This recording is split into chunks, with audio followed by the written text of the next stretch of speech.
Hello there, my friend. It's Tania, Gabrielle, Wealth Astrologist. Welcome to Star Codes, the podcast where we look at an upcoming event in the stars and numbers, the astrology and numerology. This case, it is the Scorpio new moon, and what a new moon it is.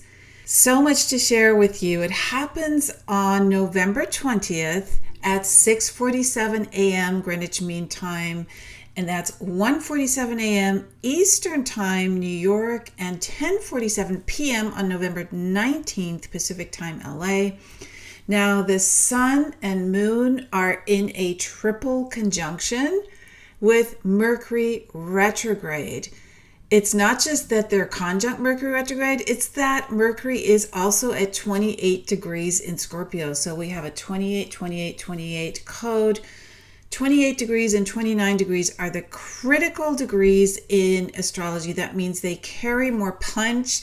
They really have an urgency and intensity about them. So not that Scorpio needs to be intensified. That sign, as you probably realize, is quite intense to begin with. And there's even more intensification because we have two other planets at critical degrees. We have Uranus exactly opposite this new moon at 29 degrees Taurus. In fact, Uranus is at 29 degrees 29 minutes Taurus, and this new moon is at 28 degrees and 11 minutes. That means that they're less than a degree apart in terms of the opposition. So Uranus is at 29 degrees Taurus opposite Sun, Moon, and Mercury at 28 degrees in Scorpio. And then we also have Neptune at 29 degrees in Pisces, which is the final degree of the zodiac, the final degree of Pisces. And Pisces is, of course, the final sign, and Neptune rules Pisces. So, the intensification here is incredible. But what that is creating is a water grand trine, because Jupiter is in Cancer. So we have Cancer, Pisces, Scorpio, the three water signs in a grand trine.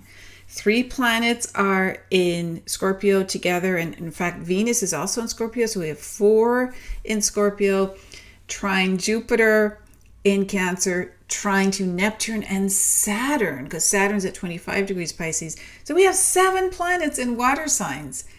That is absolutely tremendous. It is so cleansing and healing and purging and setting us up, also because of the critical degrees, with this intense sense of clearing away energy, right? Like being washed away. It's almost like a baptism. And, you are being prepared in such a beautiful way it's like a birth, when we are in the womb, we're in water. So it's like energy's being flushed out, but in a very positive way because of the grand trine, which is really the most fortunate aspect you can have. So there will be underlying energies as well. Water is not always clear, right? It is the only element that can reach anywhere. Air can't do that, fire can't do that, and earth can't do that, but water can. So water brings up feelings, emotions that have been buried, that or maybe not recognized, or maybe ignored, or maybe just totally unseen, meaning they were hidden. So all of this is coming to the surface. And what is Scorpio? Well, Scorpio is the sign of truth.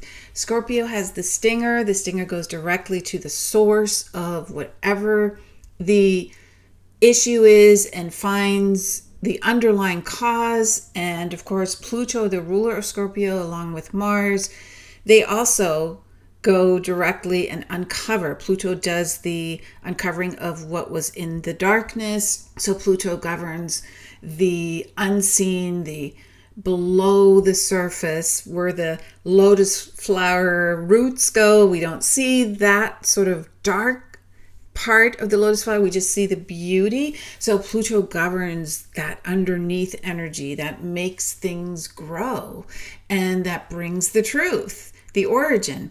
There's going to be a lot that comes up in general, personally and collectively, that pinpoints us as to which direction we need to look and not look away. Like we're going to be basically shown things that we must look at. You know, the intensification of these critical degrees are saying there's no choice.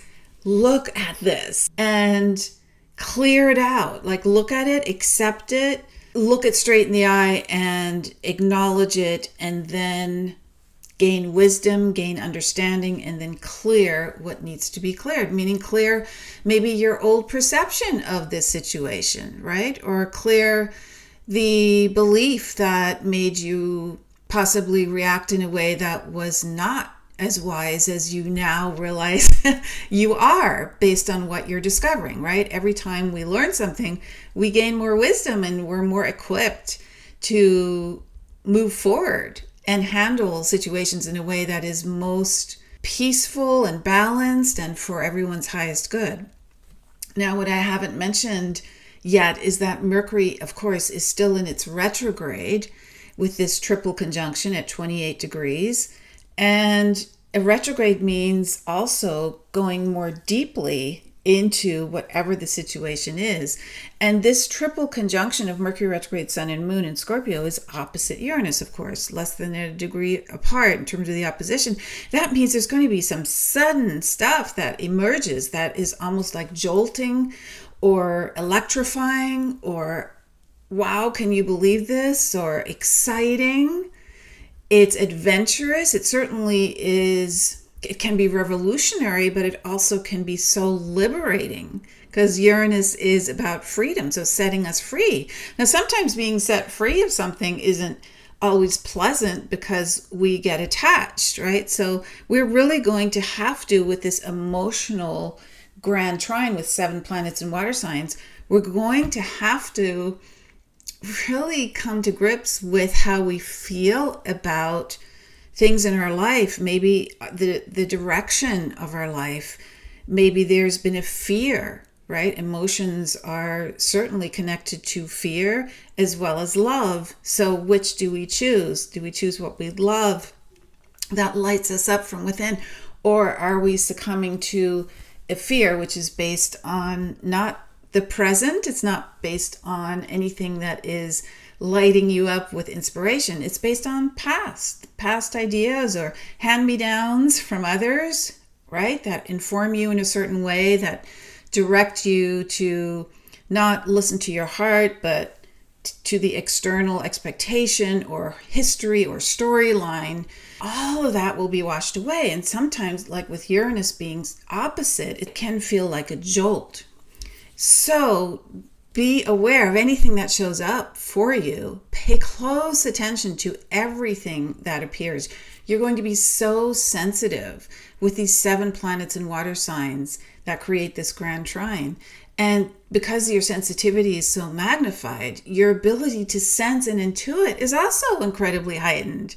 That means you may discover that you are literally intuiting and channeling on the spot consistently all the time, right? This is very, very powerful. Now, the new moon code in the numerology, the 20th of November 2025, adds up to 13. And 13 is the divine feminine number. It is truly about listening. It is connected to the lunar cycles. We have 13 a year, 13 moon cycles. We have 13 weeks in a season, which are also connected to the earth and nature. It's connected to Venus. Venus has 13 phases. So when this number appears, the divine feminine is being activated. And so 13 is also infusing you with this energy that is about transformation, which Scorpio stands for. Scorpio is ruled by Pluto. Pluto transforms.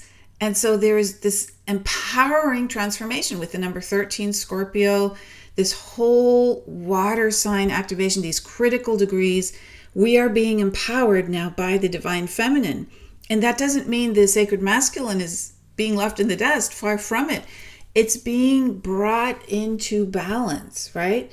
We have action and receptivity moving much more quickly, and there's a sense of the eternal returning, coming back, and flowing at all times. which means you have a vision, you have a clarity and a trust and a faith that you may not have had prior to this time.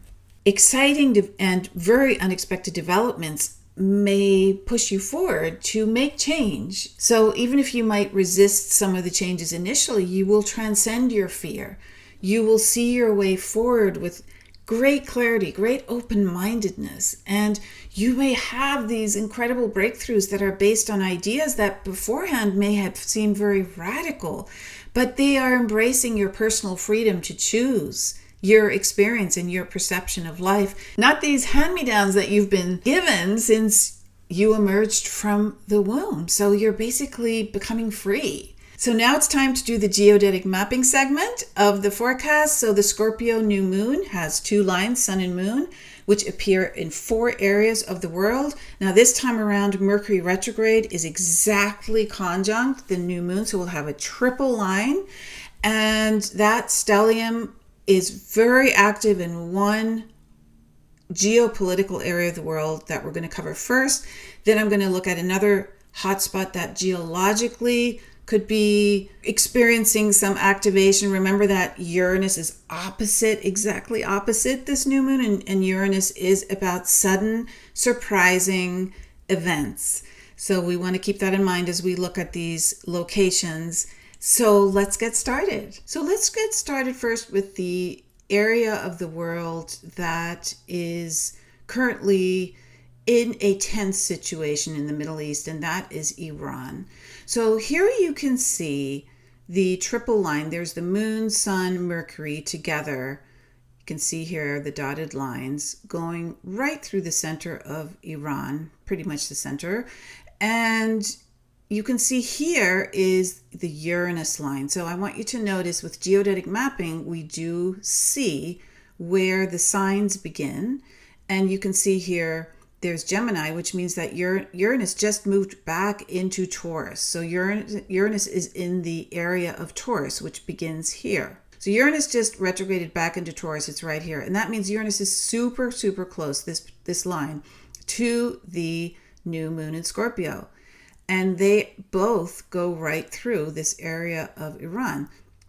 So now what I'd like you to look at is the natal chart of Iran. I'm going to bring up those lines right now.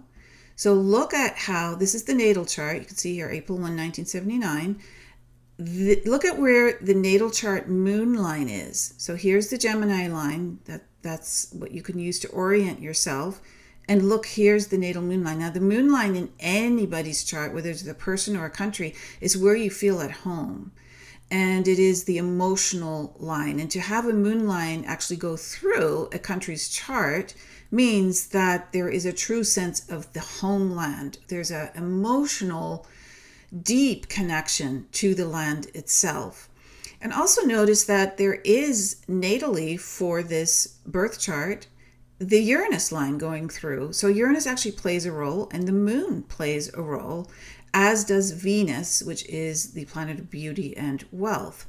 Okay, so now I'm going to switch back. So keep your eye on this area of the map as an orientation. Here's the Gemini line, and the moon is in Taurus. And I'm now going to show you a map of Iran's birth chart. So have a look at this. So this is Iran's birth chart. You can see that natally that moon line is at 28 degrees Taurus, which is why you just saw it in the same area as that new moon and Uranus line. And then here we see the Uranus line is in Scorpio. It's at 20 degrees Scorpio. So let me take this away, and there you can see there's the Uranus line. Here is the moon line. So let's bring out this new moon in Scorpio chart as it regards Iran. So let's look at this chart. So the inner circle is the birth chart that we just looked at. Okay, that's Iran. The outer circle are the transits. So you can see the 3 planets, moon, sun, and Mercury. These 3 lines, moon, sun, and Mercury, these dotted lines, that is the stellium, the new moon in Scorpio, conjunct Mercury retrograde. And then we have these 3 arrows pointing to Uranus. See, Uranus is in the outer circle, just like the new moon. That means they're transits. This is what's going on right at the moment of the new moon. And that Uranus line is right here. So we have this triple conjunction opposite the Iran moon, the natal moon. 28 degree natal moon, 28, 28, 28 Scorpio. And then we have Uranus on the other side conjunct the natal moon of Iran. And then we also have Jupiter, this is natal Jupiter, it's Iran's Jupiter, is 29 degrees, sextile to the moon.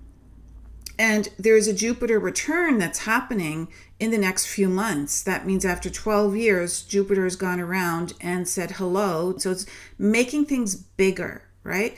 And it's happening in the 8th house. The 8th house is circled because the 8th house in astrology is the Scorpio ruled house. And this is a Scorpio new moon, okay? Very important.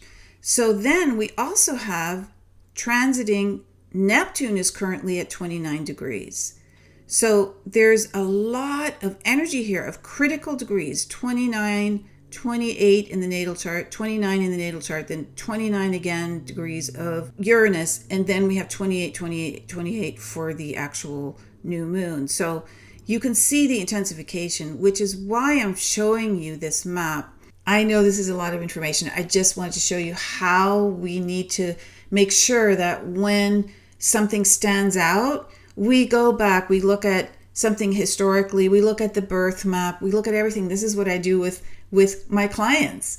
I tie it all together with the birth chart, with the current maps, and we look at, well, how do you proceed forward with any question, right? So let's go back to that new moon. In Scorpio, I'm going to show you another hot spot. So we're going to now navigate to the west coast of North America.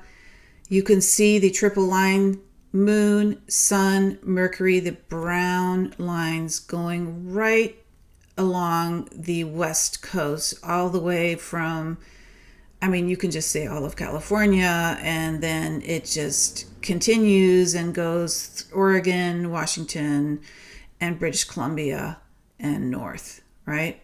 That's actually quite significant, and I would say it's also a hot spot because remember, Uranus is opposite the new moon, and here's the Uranus line, that dotted blue one, sudden events. And then we also have a Pluto line going through, and Pluto rules Scorpio, so it actually makes the Pluto line even stronger to have this line cross over right on the border.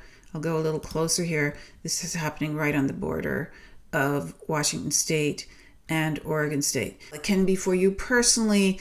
It can be in a way that just intensifies that part of the world in terms of a news event, whatever the case may be. It's a very deep, deep energy, as Scorpio tends to be. So let's make the map larger and find the other two areas in the world. So this next one that I'm going to show you, you can see here Newfoundland, and then these are the lines, right there. And yes, there is Pluto going through, there is Uranus. So this area is activated in Canada. So Canada has an activation, and then it just goes through, you can see here, the Atlantic Ocean, and doesn't touch any more areas. And then the next line was the one that goes through Iran. It also goes through a couple other countries, so I'll just show that as well. So it does go through Russia, and it does go through Kazakhstan and Georgia, and then of course Iran right there, and then it dips a little bit of the peninsula there, and then it dips into the Indian Ocean.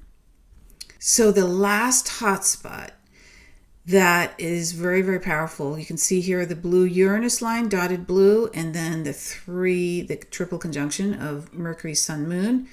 So it goes close to this earthquake-prone area near the Kamchatka Peninsula in Russia. Obviously, there is Japan, and then it moves through Papua New Guinea and right through the center of Australia. So let me go close up here.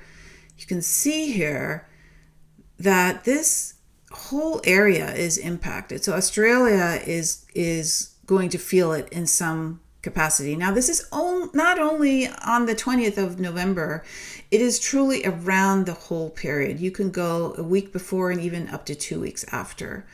So keep that all in mind. These are activations, and they don't just happen on the clock.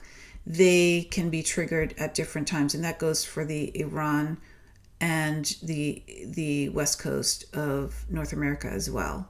So there you have it. This is big. You can see it. And I forgot to mention that this new moon is at 28 degrees and that the previous new moons have also been at 28 degrees. And there's another one coming up in December, right after 3i Atlas is closest to Earth, literally around the solstice, but also the Sagittarius new moon. And that one's also at 28 degrees. We have tremendous energy that keeps repeating and keeps intensifying. And that is all in preparation for 2026, because that is when we start the year on January 9th with an incredible lineup of planets. Then on January 26th, then we have a major shift in February, and then the 12,000 year event in February, and it just continues and continues. And this energy, like I said, is helping us cleanse and let go and release and purge and heal prior to that big year that is coming up. So remember that there is a trine between Neptune and Saturn and Pisces to this new moon. So it's a quintuple trine. There are 5 planets involved. And that big event between Saturn and Neptune, that 12,000 year event at 0 degrees Aries, the first degree of the zodiac, is coming up soon. It is 3 months away from when I'm recording this, which is on the 14th of November. Now, next year's 10 universal year is coinciding with that 12,000 year event. This 28 degree new moon reduces to 10. 2 plus 8 is 10. The previous 28 degree new moons also reduced to 10. And the last new moon of this year at 28 degrees Sagittarius also reduces to 10. And they're all showcasing what this number 10 is going to bring, which is, it is the God number, the 1 and 0, the code of the universe. The computer code is made up of 1s and 0s, straight line and circle, truly magnificent. So I would love for you to join me on December 3rd for the 12th annual Ultimate Yearly Forecast. Now this one will be, of course, about 2026. And I will be revealing all the frequency secrets, the astrology, the numerology, both for you personally and collectively, for humanity, for Earth. And it will be an incredible event. They usually are now running 4, sometimes 5 hours, because I do a live Q&A to answer your questions after the presentation. You get a lot of bonuses, including a star code guide for the whole year with descriptions of all the big events. It has incredible prosperity forecasts as well. And this means that you are going to be set in terms of just understanding the significance and the timing so you can plan ahead. So you can still, for a little bit longer, a few more days, get the early bird discount. So I suggest you go now to 2026forecast.com.